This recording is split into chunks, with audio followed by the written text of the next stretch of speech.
역사에는 모든 것이 동시에 무너지는 것처럼 보이는 순간들이 있습니다. 정치는 혼란스러운 분쟁 속에서 분열되고, 경제는 극단 사이를 오가며 흔들리며, 점점 더 길을 잃어가는 사회는 희망이 어디에 있는지도 잊어버리기 시작합니다. 2025년 이 조용한 붕괴는 본격적으로 진행되고 있는 듯합니다. 그러나 이러한 불확실성의 한가운데서 멀리서 들려오는 한 목소리가 나타납니다. 그 목소리는 소란을 일으키기보다는 각성을 일으키려 합니다. 젊지만 오래된 지혜를 지닌 목소리, 다가올 일들만이 아니라 이미 보이지 않게 움직이고 있는 것들에 대해 말하는 목소리입니다. 그 목소리의 주인공은 아비갸 아난드입니다. 전 세계적인 사건들을 놀라운 정확성으로 예견한 인도로 잘 알려진 이 예언자는 이번에 새로운 계시를 전하고 있습니다. 이번에는 특정한 영토, 크기는 작지만 운명은 거대한 곳을 향해 시선을 돌렸습니다. 그의 말 속에서 한국은 조연이 아닌 국가적 변화를 넘어서 문명적 변혁의 신경중추로 등장합니다. 그리고 그가 묘사하는 것은 정치나 경제의 경계를 넘어서는 것입니다. 그것은 의식의 변화, 인류의 운명에서 한국이 맡게 될 역할의 전면적 재구성에 관한 이야기입니다.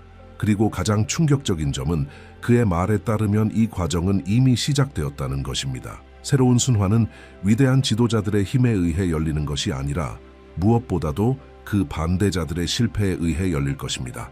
아난드에 따르면 한국의 비범한 성장은 지도자들의 미덕뿐 아니라 새로움을 거부하는 자들의 눈에 띄는 실수들에 의해서도 추진될 것입니다. 극단적이고 시대에 뒤떨어진 반대 세력의 비이성적인 태도들이 의도치 않게 국민에게 진정한 길을 보여주게 될 것입니다. 별이 더 강하게 빛날 수 있도록 해주는 밤처럼 그 대조가 집단의식을 더 현명한 선택으로 이끌 것입니다. 그리고 이는 역설이 아니라 바로 변화를 움직이는 동력이 될 것입니다. 그는 이 새로운 시대가 한 신비한 인물에 의해 이끌릴 것이라 말합니다. 그를 새벽을 여는 자라고 부릅니다. 이 지도자는 평범한 사람이 아닐 것입니다. 그는 동양의 깊은 지혜와 서양의 실용적 사고의 명료함을 함께 지닌 인물입니다. 물처럼 유연하고 산처럼 흔들림 없는 존재. 그의 존재감은 거창한 말이 아니라 침묵 속에서, 일관성 속에서 모범을 통한 에너지로 느껴질 것입니다. 그의 얼굴은 처음에는 알아보지 못할 수도 있지만 그의 조용한 사명이 잠든 시대의 희망을 깨울 것입니다. 그리고 이 모든 것은 지금 시작되고 있습니다. 더 이상 미래의 문제가 아닙니다. 바로 현재의 문제입니다. 신호는 어디에나 있습니다. 세계를 떠받치던 구조들이 무너지고 있습니다. 절대적인 진실들이 눈앞에서 무너지고 있습니다. 그리고 그 소용돌이의 중심에서 한 줄기의 빛이 나타납니다. 상처 입고 분단되고 위협받았지만 결코 파괴되지 않은 장소, 한국. 전쟁과 분열의 흔적이 남아있지만 이제 화해와 지혜, 부활의 상징으로 다시 일어서는 땅입니다. 아난드는 이 움직임을 본질로의 회귀라고 설명합니다. 하나의 영적 순환이 끝나고 새로운 순환이 시작되는 일종의 주기입니다. 이 새로운 주기 속에서 한국은 단순한 국가가 아닙니다. 상징기자, 다리이며 거울이 될 것입니다. 분단의 상처는 통합의 의식으로 치유되고 한때 장애물처럼 보였던 고통은 각성의 과정으로 인식될 것입니다. 한국은 더 이상 분단으로 정의되지 않고 내면의 재건으로 기억될 것입니다. 아비갸 아난드는 수천 년간의 천체 관측에 기반한 정교하고 계산된 움직임을 묘사합니다. 각각의 행성 결합이 시대의 무게를 지니고 있다고 그는 말합니다. 그의 예측에 따르면 2025년 7월에서 9월 사이 목성과 금성의 정렬이 전환점이 될 것입니다. 이는 단순한 점성술적 힘 때문이 아니라 정확히 그 시점에 한국이 영적으로 각성되어 그 부름에 응답할 준비가 되어 있기 때문입니다. 이 정렬은 연쇄적인 변화의 시작을 알립니다. 첫 번째 변화는 조용하지만 결정적일 것입니다. 집단 인식의 변화입니다. 사람들은 겉모습 너머를 보기 시작할 것입니다. 전통적 구조에 대한 맹목적인 신뢰는 점차 일관성, 목적, 말이 아닌 모범으로 영감을 주는 리더십에 대한 추구로 바뀔 것입니다. 이미 예언된 새벽을 여는 자는 약속이 아니라 존재감으로 드러나기 시작합니다. 그는 언론에 의해 떠들썩하게 주목받지 않을 것이며 정당에 의해 추대되지도 않을 것입니다. 그는 에너지로, 혼란 속에서도 잔잔함을 유지하는 태도로, 그리고 나뉘어진 것을 하나로 묶는 능력으로 인식될 것입니다. 아난드는 이 지도자를 과거에 반대하는 사람이 아닌 과거를 변화시키는 인물로 묘사합니다. 그는 동양 철학의 가장 깊은 지혜와 서양 이성의 명료함을 융합하는 능력을 지녔습니다. 그는 단지 지도자가 아니라 새로운 세대의 의식을 대표합니다. 그의 등장은 권력에 대한 욕망이 아니라 피할 수 없는 사명의 부름에서 비롯됩니다. 그의 존재는 조용하지만 사회의 결을 서서히 변화시키기 시작합니다. 마치 폭풍 전에 스쳐 지나가는 미풍처럼. 이와 동시에 아난드는 그의 예언 중 가장 대담한 부분을 밝힙니다. 한국의 경제적 부상은 고립된 기적이 아니라 진화를 거부하는 세력의 쇠퇴에 따른 직접적인 결과라는 것입니다. 극단적인 언행과 시대착오적 행위로 나라를 과거에 묶어두려는 집단은 자신들이 의도한 바와 정반대의 결과를 낳게 될 것입니다. 그들의 실패, 오만, 새 시대와의 단절은 오히려 국민에게 현실을 직시하게 하는 거울이 됩니다. 바로 이 대조가 한국 사회가 의식의 도약을 이루는데 결정적 역할을 하게 될 것입니다. 제 국민은 더 이상 공포의 수사에 조종당하지 않을 것입니다. 그들은 부정적인 예시에서 비롯된 명료함에 의해 움직이게 될 것입니다. 이 전환은 거의 동시에 경제에 반영되기 시작합니다. 아난드에 따르면 2026년부터 새로운 단계가 시작되며 그는 이를 공존의 경제라고 부릅니다. 이 체계에서 국제 자본은 한국을 단순한 수익의 터전이 아닌 안정성, 혁신, 윤리를 위한 비옥한 땅으로 인식하기 시작합니다. 신뢰가 증가하고 투자가 급증하며 한국은 기술이나 문화의 생산지를 넘어 새로운 문명 패러다임의 기준으로 부상합니다. 그는 2027년부터 한국이 공식적으로 G7에 초대될 것이라 예측합니다. 이는 세계 질서를 형성하는 소수 국가들 속으로의 진입을 의미합니다. 하지만 가장 주목할 만한 점은 이 상승이 세계 평화의 시기가 아닌 오히려 정치적 붕괴와 사회적 혼란, 불신의 물결 속에서 이루어진다는 점입니다. 한국은 이 낡은 시스템의 붕괴 속에서 조용한 등대처럼 균형의 중심점으로 떠오릅니다. 이 새로운 역할의 여파는 여기서 끝나지 않습니다. 아난드는 한국 문화가 전례 없는 확장을 겪을 것이라 말합니다. 과거에는 K-팝이나 드라마가 한국의 이미지를 세계에 전달했다면 이제는 문학, 철학, 영성이 국경을 넘어설 것입니다. 세계는 현대 서구 문명이 풀지 못한 딜레마에 대한 해답을 한국에서 찾기 시작할 것입니다. 한국은 균형 있고 의식적이며 인간적인 새로운 삶의 방식의 기준으로 자리 잡을 것입니다. 이 전환은 한국의 지리적 재구성까지 이끕니다.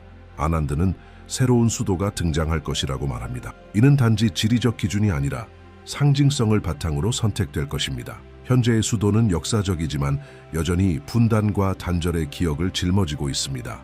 새로운 중심지는 통일된 한국의 심장이 될 것입니다. 남과 북, 과거와 미래, 아픔과 치유가 만나는 지점. 이 도시는 단지 행정수도가 아니라 영적 중심지, 의식으로 다스리는 시대에 살아있는 상징이 될 것입니다. 예언자는 한국의 변화가 고립된 것이 아니라고 강조합니다. 이는 아시아 전역에 영향을 미칠 것입니다. 중국은 내부의 단절에 직면하고 스스로의 경직성에 질식하며 일본은 조용한 문화적 소멸의 과정을 겪는 동안 한국은 기준점이 됩니다. 전통과 현대, 영성과 기술, 과거와 미래를 결합한 새로운 모델의 창조자, 중재자, 평화의 전달자가 될 것입니다. 한때 견고하고 예측 가능했던 제국들의 무대였던 아시아는 이제 깊은 불균형의 중심으로 변합니다. 젊은 인도 예언자는 명확히 묘사합니다. 영원할 것 같았던 것은 무너지기 시작하고 연약해 보였던 것은 꽃을 피우기 시작합니다. 힘의 균형이 역전됩니다. 이 모순의 장에서 한국은 자리를 찾습니다. 공격적인 강국이 아니라 위기의 대륙 속에서 균형의 중심으로, 중국에서는 용의 꿈이 내부에서 시작된 악몽으로 깨어납니다. 과거 세계에 보여졌던 신실크로드의 진보는 아난드의 말에 따르면 황금빛 덫으로 드러납니다. 통제와 경직 위에 세워진 구조는 자만의 무게에 짓눌려 붕괴되기 시작합니다. 수십 년간 침묵을 강요받은 민중이 불안하게 움직이기 시작합니다. 예언자에 따르면 반란의 바람은 외부가 아닌 제국 내부에 보이지 않는 가장자리에서 시작됩니다. 티베트와 신장과 같은 언론에 잊히고 권력에 침묵당한 지역들이 되돌릴 수 없는 단절의 주기를 열 것입니다. 아난드는 이 과정을 조용히 자라나 끝내 아무도 끌 수 없는 화염이 되는 불꽃에 비유합니다. 과거를 붙들려는 중국은 결국 현재를 잃게 될 것입니다. 일본에서는 격렬한 붕괴가 아닌 느린 해체의 양상이 나타납니다. 한때 기술 혁신의 상징이었던 국가는 이제 스스로의 정체 속에서 무너지고 있습니다. 수년간 경고되었던 인구 폭탄이 조용히 터지기 시작합니다. 고령화와 영적 갱신의 부재는 나라를 이름 없는 우울 속으로 몰아넣고 있습니다. 한때 세상을 뜨겁게 달구던 혁신의 불꽃은 이제 잊힌 재가 되어갑니다. 아난드의 말에 따르면 해가 뜨는 나라는 이제 전통이 새로움을 억누르고 문화가 무관심에 무릎 꿇는 마비의 그림자에 덮이게 될 것입니다. 한때 지켜주던 바다는 이제 고립의 장벽이 되고 일본의 국제적 목소리는 오래된 메아리처럼 사라지기 시작합니다. 이 혼돈과 쇠약의 풍경 속에서 한국은 빛으로 떠오릅니다. 힘으로 강요하기 때문이 아니라 주변의 몰락과 대조되는 태도를 보이기 때문입니다. 수천 년의 지혜와 현대의 적응력을 겸비한 새로운 한국의 리더십은 지배가 아닌 통합을 추구합니다. 예언자가 새벽을 여는 자라 부른 이 새로운 지도자는 타인의 붕괴를 우월감이 아닌 전략적 연민으로 바라봅니다. 그는 개입하지 않습니다. 기다립니다. 신호를 듣습니다. 그리고 적절한 때에 행동합니다. 그의 비전은 명확합니다. 한국은 단순한 번영 국가가 아닌 아시아 재건의 축이 될 것입니다. 이를 위해 그는 조용한 영적 외교 정책을 시작합니다. 강요된 협정이 아니라 가치 기반의 동맹을 창출합니다. 군사 동맹이 아니라 의식의 협약을 제안합니다. 그는 진정한 리더십이 강요가 아니라 일관성에서 비롯된다는 것을 이해하고 있습니다. 그렇기 때문에 한국은 구하지 않아도 타국들이 스스로 균형을 찾기 위해 찾아오게 됩니다. 아난드는 이 새로운 한국 지도자가 처음에는 이질적으로 보일 것이라고 말합니다. 그의 언어는 전통적인 정치 기준으로는 너무 미묘하고 그의 존재는 쇼에 익숙한 눈에는 너무 조용할 것입니다. 그러나 바로 그 비간교의 부재가 그를 신뢰받게 할 것입니다. 그는 협상 테이블에서 승리를 추구하지 않고 조화를 추구합니다. 자신을 구세주로 내세우지 않고 더 큰 시대의 종으로 자처합니다. 그리고 서서히 다른 나라의 지도자들은 필요해서가 아니라 알아보고 자발적으로 그와 동조하기 시작할 것입니다. 한국 내부에서도 이 자세는 예상치 못한 결실을 맺기 시작합니다. 세대 갈등, 불평등, 지역 간 경쟁으로 나뉘었던 사회가 하나의 중심점을 발견하기 시작합니다.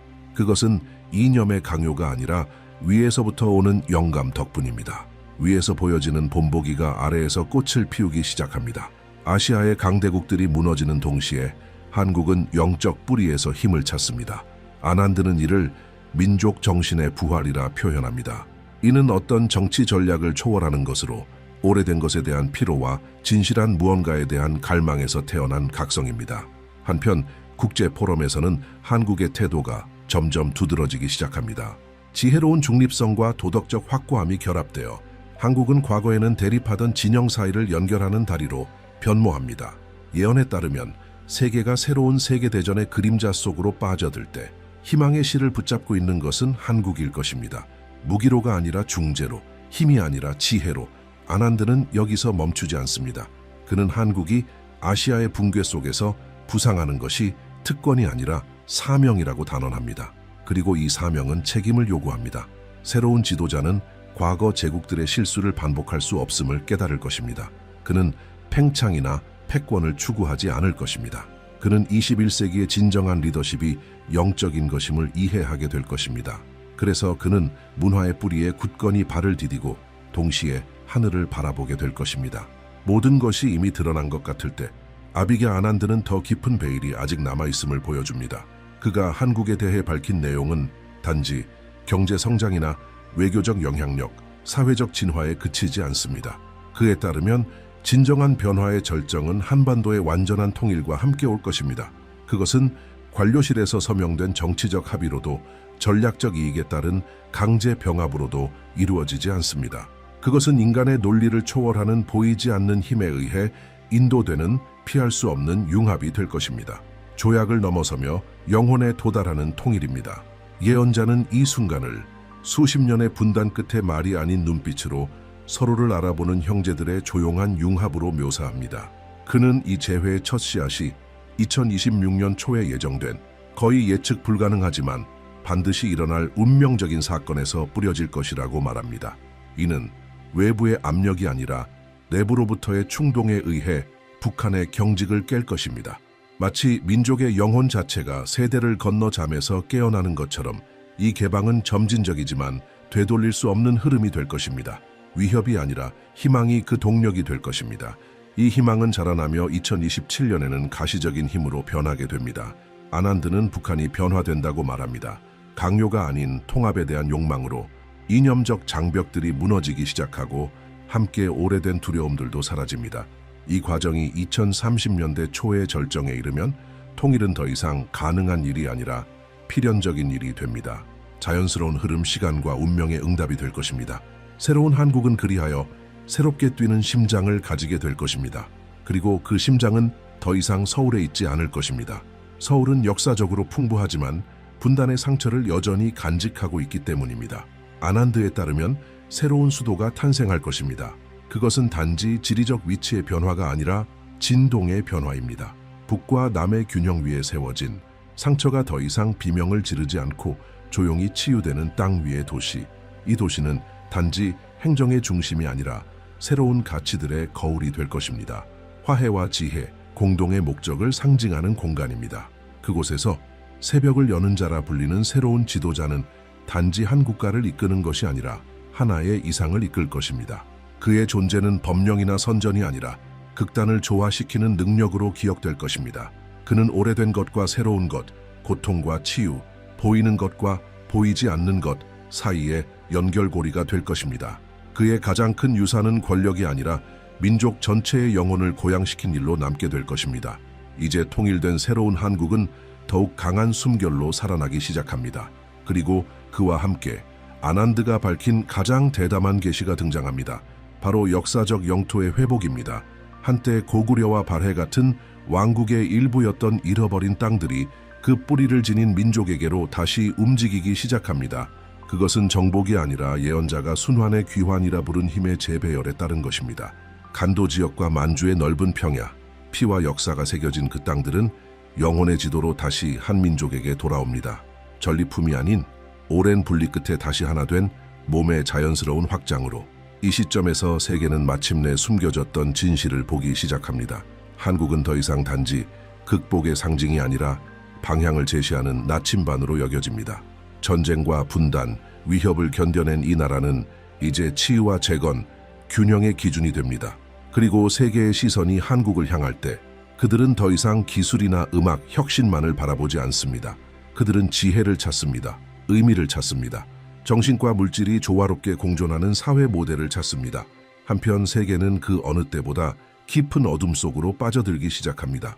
아난드는 2029년부터 2032년 사이 인류는 가장 고통스러운 시험을 겪게 될 것이라 예언합니다. 축적된 혼란과 낡은 제국들의 오만이 결국 세계적 규모의 전쟁으로 이어집니다. 지정학적 지도가 다시 그려지고 일부 국가는 역사 속에서 사라지게 됩니다. 그러나 그 혼돈의 한가운데서 한 조각의 평온함이 남습니다. 상처 입었던 한 반도가 이제는 회복되어 피난처가 됩니다. 한국은 단지 파괴를 피하는 나라가 아니라 재건을 위한 마지막 연결고리가 됩니다. 이 종말적 풍경 속에서 이미 세계적으로 침착함으로 인정받은 한국의 새로운 지도자는 예상치 못한 역할을 맡게 됩니다. 그는 군대를 이끌지 않습니다. 그는 언어를 이끕니다. 군사동맹을 맺지 않고 평화협정을 이끕니다. 세계적 충돌의 절정에서 하나의 회의가 소집됩니다.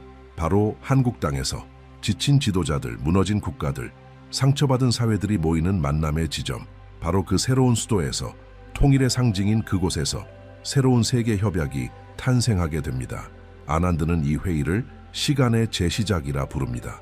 세계가 자기 파괴 앞에서 새로운 길의 필요성을 깨닫는 순간, 그리고 그 길은 바로 한국 지도자의 존재 속에서 그려지기 시작합니다.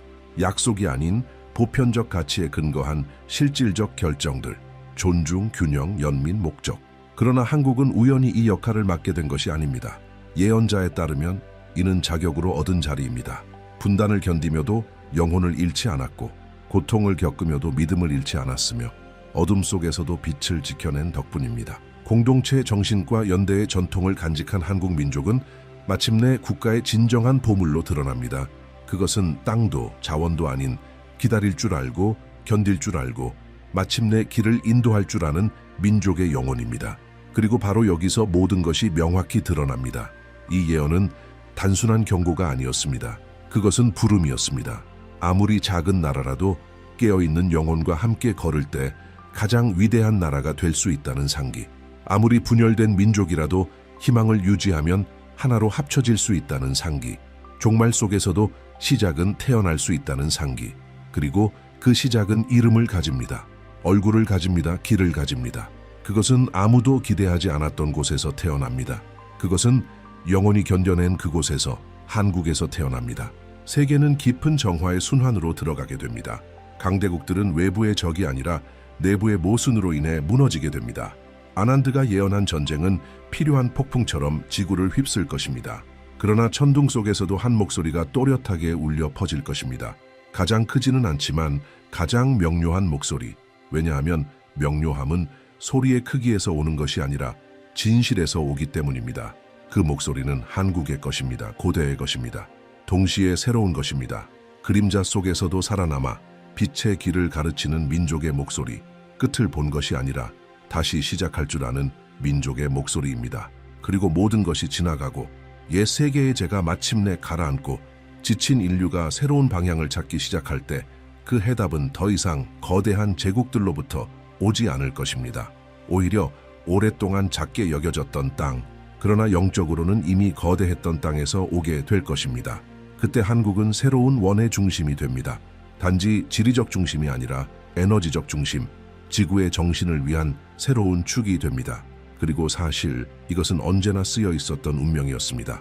별들 속에, 옛 책 속에, 젊은 예언자의 말 속에, 그리고 결코 믿음을 잃지 않았던 조용한 한국인의 가슴 속에 이미 새겨져 있었습니다. 왜냐하면 주기는 지나가고 제국은 무너지고 지도는 바뀌지만 진실한 것은 언제나 남기 때문입니다. 그리고 이제 한국은 바로 그것입니다. 영속성, 정신, 방향,